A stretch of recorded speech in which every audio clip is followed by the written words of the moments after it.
오늘도 하나님의 은혜로 우리가 이 자리에 함께 모여 예배를 드리고 있습니다.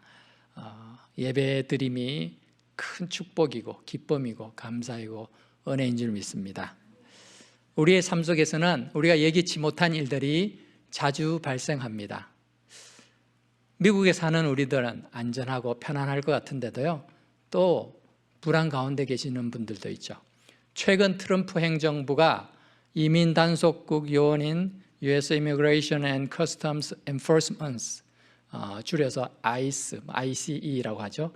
ICE를 통해서 체류 신분에 문제가 있는 사람들을 색출해서 추방시키고 있는데, 이러한 단속 때문에 억울한 피해자도 많이 발생할 뿐만 아니라 과잉 단속에 항의하던 미국 시민까지 사살하는 그런 사건까지 발생하고 있습니다. 그럼에도 여전히 ICE의 단속은 점점 우리가 살고 있는 일상까지 위협하고 있는 것 같습니다. 지난 주간에는 펠파게 옆에 있는 레오니아 지역에 주택까지 단속 요원이 찾아다녔다라는 소식을 듣기도 했습니다. 미국 시민권자라고 해서 안심할 것은 못 되지만, 신분에 어려움이 있는 사람들에게는 이런 시기에 내가 미국 시민권이 있으면은 이런 두려움이 없을 텐데 라는 그런 마음들이 있을 겁니다. 그래서 미국 시민권이 자기를 지켜줄 수 있는 유일한 보증으로 생각하는 분들이 많이 있습니다. 2000년 전 마케도니아 지역에 있던 빌립보 성은 BC 168년 로마가 그 지역을 점령하면서 로마의 그냥 식민지가 됩니다. 그리고 로마의 퇴역 장군들도 많이 거주하게 되고, BC 31년경에는 옥타비아누스 황제가 되기 전에죠, 악티움 전쟁에서 승리한 뒤에 빌립보 시민들에게 로마 시민의 권리를 줍니다. 그래서 빌립보 사람들은 자기들이 로마 시민권자라는 자부심을 가지고 있었을 뿐만 아니라 시민권자답게 행동해야 된다라는 그런 책임감도 가지고 있었습니다. 사도 바울은 AD 60년경에 빌립보 교회를 편지를 보냈습니다. 그것이 오늘 빌립보서이죠. 이 편지를 보내면서 빌립보 성도들이 시민권자답게 생활하라라고 권면하고 있습니다. 오늘 27절에 보면은 오직 너희는 그리스도의 복음에 합당하게 생활하라라고 말하고 있는데요, 이게 헬라어 원문을 보면은 너희가 복음의 시민권자답게 행동해라라는 말이에요. 시민권자처럼 살아라라고 말하고 있습니다.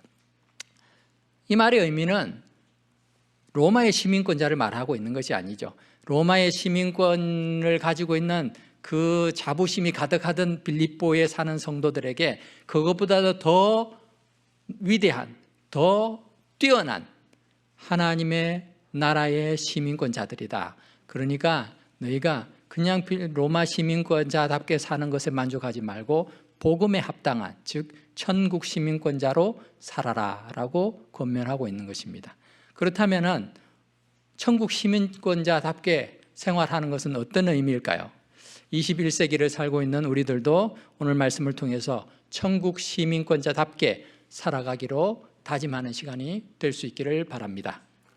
오늘 말씀에서 우리가 복음에 합당하게 산다라는 말은 내가 사는 공간을 하나님 나라로 만들라라는 의미입니다.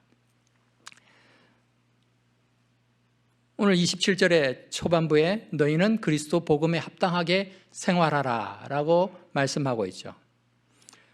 우리가 세상을 살면서 우리의 세상적인 국적이나 또 신분은 바뀔 수가 있죠. 그러나 그리스도인들은 예수 그리스도를 구주로 영접하고 살아가는 이상 그들이 어느 곳에 있든지 어느 나라에 가든지 그 신분은 바뀌지 않습니다. 어떤 사람은 직업이 바뀐다고 해서 그 신분이 바뀐다라고 생각하는 분도 있지만 그렇지 않죠. 무슨 직업을 가졌든지 간에 어디에 있든지 간에 우리의 소속과 사명은 바뀌지 않습니다. 그래서 어떤 사람들은 자신의 어떤 신분을, 자신의 정체성을 정의할 때 이렇게 얘기합니다. 나는 회사의 직원이고 그리스도인입니다. 딱 항상 두 가지를 얘기해요. 어떤 사람은 나는 어부이고 그리스도인입니다. 세상의 직업은 어부이지만 그 일을 통해서 내가 하려는 일은 그리스도인의 삶을 살아가는 것이다라는 거죠. 그리스도인으로 살기 위해서 어부의 일을 하는 것이지 어부로 살기 위해서 그리스도인 된 게 아니죠. 다른 나라에 파견된 대사나 영사는 그 파견한 나라를 대표하는 사람들입니다. 그래서 그들이 일하는 대사관, 영사관에서는 파견한 나라의 국기가 걸려 있고, 그리고 마치 자신들을 파견한 나라인 것처럼 똑같이 그 안에서 생활을 합니다. 그리고 자기 나라의 국가 공휴일도 다 지켜쉬죠. 그리고 대사관, 영사관이 있는 곳은 그 영사관, 대사관이 있는 나라의 공권력도 함부로 들어갈 수가 없죠. 치외 법권 지역이라 이렇게 말합니다. 그래서 여러분들이 중국이나 또 외국에 탈북했던 북한 이탈 주민들이 한꺼번에 대한민국 대사관이나 또는 다른 대사관으로 뛰어들어가도 그 중국 경찰, 공안들이 못 들어가는 걸 보죠. 못 들어가기 전에는 막 막지만 그 안으로 들어간 이상 어떻게 할 수가 없는 거예요. 그 지역은 치외 법권 지역이니까 그렇죠. 지금은 없어졌습니다만 오래전 제가 한국에 있을 때 미군 카tyusha로 복무했던 친구를 따라서 용산 미군 기지를 방문한 적이 있어요. 저는 서울에 그런 곳이 있다는 게 놀라웠어요. 처음 가봤는데요. 그냥 미국을 그냥 통째로 옮겨놓은 것 같아요. 제가 그 당시만 해도 미국을 가본 적이 없지만 그래도 영화나 이런 걸 사진이나 이런 걸 보면서 아니 여기가 한국이 맞나? 라고 싶을 만큼 모든 표지판은 다 영어로 되어 있고요. 다 미군들이 다니고 또 막상 이 관사들 또 건물들도 다 미국식으로 되어 있는 거예요. 잔디밭도 우리나라는 잔디 잘 갖고 놔도 잔디밭에 들어가지 마시오 이런 것만 써 있잖아요. 그 당시만 해도 그랬어요. 근데 잔디도 정말 예쁘게 다 깎아놓고 이야 참 멋지다 이런 생각을 했습니다. 식당에서 식사를 하는데 뷔페식으로 차려지는 음식들도 모두 미국에서 지금 우리가 보고 먹고 있는 그런 음식들로 풍성하게 진열되어 있었습니다. 이러한 모든 것이 미국적이고 한국의 모습은 거의 찾아볼 수가 없었습니다. 미군들이 한국이라는 외국에 와 있으면서 한국뿐만이 아니겠죠. 다른 지역도 마찬가지일 텐데 자신들이 미국의 군인들이다라는 정체성을 그렇게 용산, 평택 이런 미군 기지 안에 모든 환경을 미국식으로 조성해 놓으면서 항상 그것이 익숙하도록 생활을 하는 거예요. 그걸 보면서 우리 그리스도인들 역시 우리가 생활하는 모든 영역을 내가 미국에 있으니까 미국식으로, 한국에 있으니까 한국식이 아니라 나는 내가 어느 곳에 있든지 하나님의 나라를 느낄 수 있도록 그렇게 만들어 가야 된다는 것이죠. 그렇게 할 때에 우리는 복음에 합당하게 생활하는 것입니다. 물론 우리 그리스도인들은 우리가 살고 있는 이 땅에서처럼 대사들이나 영사들 또는 미군들이 이렇게 상대방으로부터 인정해 주는 그런 권한들을 누리지 못하고 있습니다. 내가 그리스도인으로 하나님의 나라의 사람으로 이렇게 살아가려고 해도 세상이 그걸 인정해 주지 않을 때가 많죠. 그럼에도 불구하고 우리는 주님께서 가르쳐주신 기도에 있는 것처럼 나라가 임하시오며 하나님의 나라가 이 땅에서 임하시기를 간절히 바랍니다. 기도할 뿐만 아니라 그 일이 나를 통해서 이루어지기를 원합니다 하는 마음으로 실천하면서 살아야 된다는 것입니다. 그것이 우리가 하나님의 나라를 경험하는 방법입니다. 하나님의 천국 시민권자답게 우리가 살아가려고 애쓸 때에 하나님의 나라를 우리가 경험하게 될 줄 믿습니다. 지난 주일인 2월 8일에는 미국에서만 1억 명 이상이 시청했다고 하는 슈퍼볼 경기가 있었습니다. 여기 계시는 대부분의 사람들은 관심도 없고 보지도 않았을 겁니다. 근데 우리 자녀들은 다 그 관심을 가지고 있죠. 1억 명 이상의 미국인들이 봤다고 하니까요. 이번 슈퍼볼 경기의 최종 승자는 뉴 잉글랜드 페이트리어트를 29대 13으로 이긴 시애틀 시헉스 팀이었습니다. 근데 이 시애틀 시헉스 팀은 그 팀의 정체성이 그리스도 안에 있다라고 고백한 팀이에요. 그래서 그 인터뷰한 내용이 미국 크리스천 포스트 신문에 나온 것을 읽었습니다. 미식 축구팀의 최종 목적은 경기에서 승리하고 챔피언이 되는 것이 목표입니다. 그런데 시헉스 팀은 기독교 신앙이 개인의 삶과 공동체 형성에 중요한 토대가 된다라고 밝히고 있습니다. 코치와 감독은 신앙이 자기들의 리더십의 근원이라고 말하고 하나님께서 자신을 이 자리에 세우셨다라고 믿었으며 선수들에게 또 코치가 성탄 선물로 성경을 일일이 다 선물로 하기도 하겠습니다. 팀 안에는 선수들을 위해서 성경 공부와 예배를 인도하는 목사님도 계십니다. 그래서 이 선수들이 곧 교회이다. 미식축구 선수들은 주일날도 경기가 있어요. 그러니까 뭐 주일 예배 어디 가서 하기가 어렵죠. 그런데 팀에 있는 채플린이, 목사님이 선수들을 데리고 함께 예배하고 거기에 보안요원, 트레이너들까지도 함께 예배와 성경 공부, 영적 상담 등에 참여하면서 신앙 공동체를 이루고 있다라는 그런 내용을 담긴 뉴스를 보았습니다. 그들이 슈퍼볼에서 우승해서가 아니라 연봉과 인기를 최우선으로 삼고 있는 미식 축구계에서조차도 하나님의 나라를 선포하고 믿음으로 살려는 그런 선수들과 스태프들이 있다라는 것이 큰 도전이 되었습니다. 우리도 마찬가지죠. 내가 하는 일에서 우리가 무엇을 위한 성공이고 무엇을 위해서 그 일을 하느냐, 결국 하나님의 나라가 나를 통해서 드러나야 된다라는 것입니다. 크게 살아가는 것이 복음에 합당한 삶인 줄 믿습니다. 우리도 마찬가지로 나의 가정, 나의 일터에서 하나님의 나라를 경험해야 될 줄 믿습니다. 가만히 있으면서 하나님의 나라가 이루어지기를 기다리는 것이 아니라 주님의 다스리심을 사모하면서 우리의 삶을 통해서 하나님의 통치를 선포하고, 그리고 내가 거기에 순종하는 적극적인 노력이 필요합니다. 그렇게 할 때 비로소 천국 시민답게 살아가게 될 줄 믿습니다. 두 번째로, 복음에 합당하게 생활하라라는 말은 복음을 위해서 협력하라라는 말입니다. 27절 후반절에 보니까 사도 바울은 이는 내가 너희에게 가보나 떠나 있으나 너희가 한 마음으로 서서 한 뜻으로 복음의 신앙을 위하여 협력한다라는 것을 말하고 있죠. 복음에 합당하게 사는 것, 즉 천국 백성답게 사는 것은 결국 복음을 위해서 협력하는 것을 의미합니다. 교회는 친목단체도 아니고 취미생활의 장도 아닙니다. 교회는 분명한 목적이 있는 집단이죠. 그것은 예배와 봉사, 전도와 선교를 통해서 하나님의 나라를 선포하고 하나님의 백성으로 살아가는 법을 훈련하는 곳입니다. 그런데 복음의 신앙이 이 모든 모임의 기초가 되고 정체성이 되어야 되는 것이죠.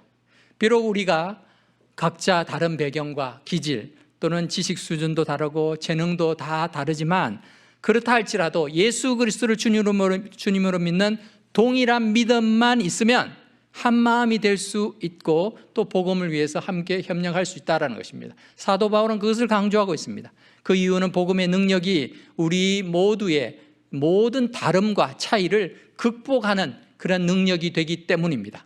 복음의 능력은 2000년 전 주인과 노예의 신분 차이가 하늘과 땅처럼 다른 그런 로마 제국의 상황에서도 주인이 자기 종을 향해서 그리스도 안에서 형제로 받아주는 그러한 변화들을 일으켜냈어요. 그렇게 하나가 되었습니다. 세상은 그것을 용납하지 않았지만 그리스도인들은 그게 가능했습니다. 20세기 초 서양 선교사들을 통해서 대한민국의 조선 말기에 복음이 전해졌습니다. 그리고 복음을 접하고 예수님을 믿은 그런 많은 사람들이 있었습니다. 이 조덕삼이라는 이 전라북도 김제에 있던 한 지주는 자신이 살던 지역에 금산교회를 설립합니다. 선교사를 통해서 예수님을 믿게 되었고, 그래서 돈이 많고 하니까 집을 하나 아예 예배당으로 세우죠. 그게 아주 유명한 금산교회 예배당입니다. 기역자식으로 되어 있어서 그 당시에 남녀 7세 부동석이라 남녀가 같이 할 수 없으니까 한쪽에는 남자들, 한쪽에는 여자들이 들어가서 가운데에 선교사님이 말씀을 전하고 양쪽에서 듣고 하는 그런 식으로 지어졌던 그런 교회이죠. 그런데 자기가 열심히 교회도 설립을 하고 많은 후원을 했음에도 불구하고 자기 집에서 마부로 일하던 머슴인 이자익이라는 사람이 먼저 장로가 됩니다. 그러니까 교회가 그 장로 투표에서 조덕삼이라는 사람이 떨어졌잖아요. 이제 큰일 났다. 어떻게 하면 좋지? 사람들이 걱정은 하는데 이분이 나와서 이자익 영수는 참 우리가 따르기에 충분한 그런 인품과 영성을 가지고 있습니다. 이분을 잘 섬길 수 있도록 같이 협력해 주시기 바랍니다. 그를 장로로 인정하면서 교회 안에서는 자신이 장로된 그 머슴의 지도를 따랐을 뿐만 아니라 자기가 후원해서 이 이자익 장로를 신학교까지 공부시키고 나중에 목사님이 되었을 때 청빙을 해서 이 금산의 교회 이 2대 목사로 청빙을 하게 됩니다. 이게 왜 가능하냐? 그리스도 안에서 우리의 신분의 차이가 있고 정말 다름이 많지만 복음을 가지고 있으니까 이 한 마음으로 한 뜻을 가지고 일을 협력할 수 있게 된다라는 것입니다. 복음 안에서는 다양하고 개성이 있는 사람들이 가진 그 서로의 다름이 틀림이 아니에요. 우리는 자꾸 내가 생각하는 바대로 내가 행동하는 것과 다른 사람을 자꾸 틀렸다고 생각을 합니다. 그게 아니라는 거죠. 나와 다른 것이죠. 다른 것에 대해서 용납하고 인정할 필요가 있습니다. 물론 성경이 말하는 것과 다르게 말하면 그건 틀린 거예요. 그래서 우리의 기준이 내 생각이 아니라 하나님의 말씀이 되어야 되는 것이죠. 그래서 우리가 가지고 있는 다양함을 장점으로 받아주면서 복음을 위해서 함께 지어져 가는 것이 하나님의 백성들의 모임 교회인 것입니다. 그래서 우리는 수많은 차이점에도 불구하고 복음을 위해서 한마음이 되고 협력해야 될 줄 믿습니다. 그렇게 할 때에 복음에 합당하게 생활하는 삶인 줄 믿습니다. 세 번째로 우리가 경험하는 고난 역시 은혜임을 인정하는 삶이 바로 복음에 합당한 삶이에요. 28절에 보니까 무슨 일에든지 대적하는 자들 때문에 두려워하지 아니하는 이 일을 듣고자 함이라. 참 빌립보 교인들이 신앙 때문에 핍박을 많이 받았던 것 같아요. 그래서 참 두려움이 많았어요. 늘 예수 믿는 것 때문에 피해를 당하고 억울한 일을 당하고 또 도망 다녀야 되고 숨어야 되고 이런 일들이 많았던 것이죠. 그래서 많은 두려움이 있었던 것 같은데 그래도 그런 것 때문에 두려워하지 않는 것, 그것이 필요하다. 왜냐하면 그렇게 괴롭히는 자들이 오히려 멸망의 증거가 되고 우리가 예수님을 향해 위해서 당하는 고난과 핍박이 오히려 구원의 증거가 된다라고 말하고 있습니다. 우리는 예수 믿으면 복을 받는다라고 알고 있습니다. 이 말은요 진리예요. 그런데 자꾸만 복의 개념이 사람마다 달라서 문제가 되는 거죠. 예수 믿으면서 받는 복은 예수님을 구주로 믿을 때 이미 다 받아 누립니다. 우리가 다 받았어요. 하나님의 자녀의 권세를 누리고 하나님의 나라에서 영원한 삶, 기쁨과 감사와 그런 영광의 삶을 영위하게 되는 축복을 우리는 이렇게 보장받은 사람들이에요. 하지만 많은 교인들이 예수 믿음으로써 받는 복을 세상적인 복, 즉 부와 성공으로 잘못 해석하기도 합니다. 그러다 보니까 예수 믿는데 나한테 왜 고난이 생겨? 예수 믿는데 내게 왜 어려움이 생겨? 라고 질문하게 되는 것이죠. 기독교가 다른 종교와 구별되는 것 중에 하나가 세상의 성공과 물질적인 풍요를 목표로 하지 않는다라는 거예요. 영적인 축복의 결과인 하나님의 나라의 백성 되는 것, 그리고 천국에서의 영원한 삶을 우리 신앙의 궁극적인 목표로 가지고 있는 그러한 종교이죠. 초창기 한국교회는 기복주의 신앙으로 뜨거웠던 적이 있습니다. 이 기복적인 그런 사고방식이 사람을 열심을 내게는 만들어요. 왜냐하면 그렇게 하면 내가 이 땅에서 물질적인 복, 성공 이런 거를 누릴 수 있다고 생각하니까 열심히 하죠. 근데 그것이 성경이 가르치는 그런 진리는 아니라는 것이죠. 사람들은 누구나 이 땅에서의 문제를 해결해주고 이 땅에서 부귀영화를 누릴 수 있는 길이 있다면 어떻게 해서라도 그 길을 가려고 합니다. 그래서 지금도 수많은 사이비 교주가 생겨나고 또 많은 사람들이 점도 보고 굿을 하면서도 이게 난센스처럼 보이지만 그것을 통해서 할 수만 있다면 애군을 다 멀리 보내고 행운을 가져오기를 희망하는 거예요.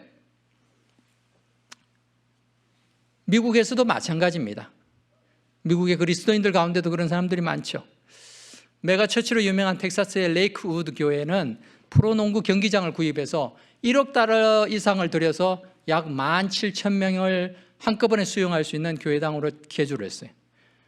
우리가 잘 아는 긍정의 힘, 잘 되는 나, 이런 저자로 유명한 조엘 오스틴 목사는 사람들에게 죄의 문제나 회개를 통해서 십자가의 복음을 전하기보다는 사람들이 원하는 위로, 성공에 대한 번영신학, 프라스퍼러스 테올로지라고 그러죠. 번영신학의 메시지를 통해서 한때는 매주일 6만 명 이상의 사람들이 와서 예배를 드리기도 했습니다. 근데도 이 담임 목사는 그 번영신학의 중심에 자기가 서 있는 거예요. 그래서 $10,000가 넘는 저택을 구입해가지고 호화로운 삶을 누리고 그 자기가 가진 자산이 $1억 될 만큼 그런 세계 최고의 부자예요. 세상적으로 볼 때 성공한 목사처럼 보이지만 그 비성경적인 가치관은 사람들에게 결국 실망감을 안겨주게 되고 팬데믹 이후에는 교인 수가 절반 가까이 감소했다고 해요. 팬데믹이 생기기 전에 2017년에도 이 휴스턴에 허리케인이 닥쳐가지고 홍수가 많이 나서 많은 사람들이 집을 잃고 가족을 잃었습니다. 그때 이 오스틴 목사는 트위터를 통해서 기도와 성금이 필요합니다 이렇게 사람들에게 독려를 했지만 정작 사람들이 대피할 만한 장소가 없어서 이 교회 문을 두들 때 교회에 홍수 침수가 되어서 문을 못 열어준다 라고 해서 교회 문을 닫아버렸어요. 나중에 알아보니 교회가 문이 침수가 되지도 않았어요. 다른 휴스턴에 있는 많은 교회들이 수재인민 돕기에 나선 것과는 그런 반대로 자기만을 위해서 그렇게 자기 교회만을 위해서 행동했던 것입니다. 참 이런 모습을 보면서 안타깝기가 그지없죠. 이처럼 물질적인 부와 성공이 하나님의 은혜이고 복이라고 생각하는 사람은 고난이 은혜이다라는 것을 받아들일 수가 없습니다. 고난 가운데 감사하는 것은 더더욱 어렵습니다. 그런데요, 신앙생활을 해보면, 신앙생활을 제대로 해보면 고난이 있으니까 내가 하나님을 더 의지하게 된다는 걸 압니다. 그래서 고난 당할 당시에는 힘드니까, 어려우니까 이것을 회피하고 싶지만 지나고 보면 그것이 하나님의 은혜이다 라고 우리는 다 한결같이 고백하게 되죠. 신앙과 상관없는 고난도 그렇지만 더 중요한 것은 예수님을 위해서 고난을 선택하는 것은요, 하나님의 은혜 없이는 불가능한 거예요. 내가 여러 가지 선택권이 있는데 예수님을 믿음으로 해서 고난의 길을 가야 된다면 이거 선택하기 어렵단 말이에요. 근데 이거를 선택할 수 있는 그 믿음은 내가 훌륭해서가 아니에요. 하나님이 그 믿음을 주시니까 그 길을 가게 되는 것이죠. 오늘 본문 29절에서는 하나님께서 우리에게 주님을 위한 은혜를 주시는데 그 은혜를 통해서 우리가 예수님을 믿을 뿐만 아니라 고난도 기꺼이 감당하게 하신다라고 말씀하고 있습니다. 우리 같이 한번 읽어보겠습니다. 시작. 그리스도를 위하여 너희에게 은혜를 주신 것은 다만 그를 믿을 뿐 아니라 또한 그를 위하여 고난도 받게 하려 하심이라. 아멘. 실제로 사도 바울은 빌립보에 처음 복음을 전하기 위해 방문했다가 점을 치는, 귀신의 힘으로 점을 치는 여종을 만나요. 너무나 그 영혼이 불쌍해가지고 예수 그리스도의 이름으로 귀신을 쫓아내버렸어요. 그러니까 여종이 더 이상 점을 못 치는 거죠. 그러니까 이 여종의 주인들이 화가 난 거예요. 돈벌이가 사라졌으니까. 그래서 고발을 해가지고 사도 바울 일행이 매를 맞고 빌립보 감옥에 갇히기까지 했습니다. 오늘 30절 말씀은 자기가 복음을 위해서 당했던 그 어려움을 말하고 있죠. 그 어려움과 영적 전쟁을 빌립보 교인들도 이미 보았고 들었기 때문에 잘 알고 있다라고 말하고 있는 것입니다. 사랑하는 은혜와 평강교회 성도 여러분, 고난당하는 것은요, 누구도 원하지 않는 일입니다. 그렇지만 믿음을 지켜내기 위해서 고난의 길을 가야 한다면 우리는 두려워하거나 회피하지 말고 담대히 그 길을 걸어가야만 합니다. 이것은 결코 쉽지 않은 선택이요 결정입니다. 그렇기 때문에 우리가 기도가 필요한 거예요. 나를 위해서만 기도하는 것이 아니라 다른 사람이 나를 위한 기도가 필요한 거예요. 중보적 기도가 필요한 것입니다. 함께 기도하는 것이 필요한 것입니다. 기도는 고난을 피해가기 위해서가 아니라 고난을 이기고 복음의 능력을 드러내기 위해서 필요한 줄 믿습니다. 말씀을 맺겠습니다. 지난주도 말씀드렸지만 2026년도 우리 교회 표어는 함께 드리는 기도, 함께 이루는 하나님의 나라라고 정했습니다. 왜 함께 기도하느냐? 하나님 나라를 함께 이루어가기 위해서입니다. 내 사업 잘 되기 위해서 하나님께 함께 기도하는 게 아니에요. 그 사업 목적은 내 사업이 잘 되어서도 그것을 통해서 하나님의 나라를 이루는 데 목적이 돼야 된다는 것이죠. 그 목적이 내 선에서 끝나버리면 그 성공과 부는 아무것도 아니라는 것입니다. 내가 건강을 위해서 기도하는 이유가 내가 건강을 하나님이 주실 때 그 건강을 통해서 주님의 나라를 위해서 쓰임받을 수 있기 위함인 것이죠. 이것은 수단에 불과한 것이죠. 하나님의 나라가 이루어지는 것, 이것이 우리의 최종 목적이 되어야 될 줄 믿습니다. 고난이 닥쳐도 함께 기도해 주는 공동체가 있기에 우리는 하나님의 나라를 세워가는 일을 멈추지 않을 수 있습니다. 우리 그리스도인들이 함께 하나가 될 수 있는 유일한 기초는 예수 그리스도이십니다. 오늘 성찬식을 거행하려고 합니다. 성찬식을 통해서 당신의 몸과 피를 찢으시고 흘리심으로 거룩하신 하나님과 죄인인 우리 사이에 막힌 담을 허물어 주신 그 예수 그리스도 안에서 하나됨을 체험하는 시간이 될 수 있으면 좋겠습니다. 우리 다 같이 찬송가 214장 나 주의 도움 받고자 1절 부르면서 우리 성찬식에 또 참여하도록 하겠습니다.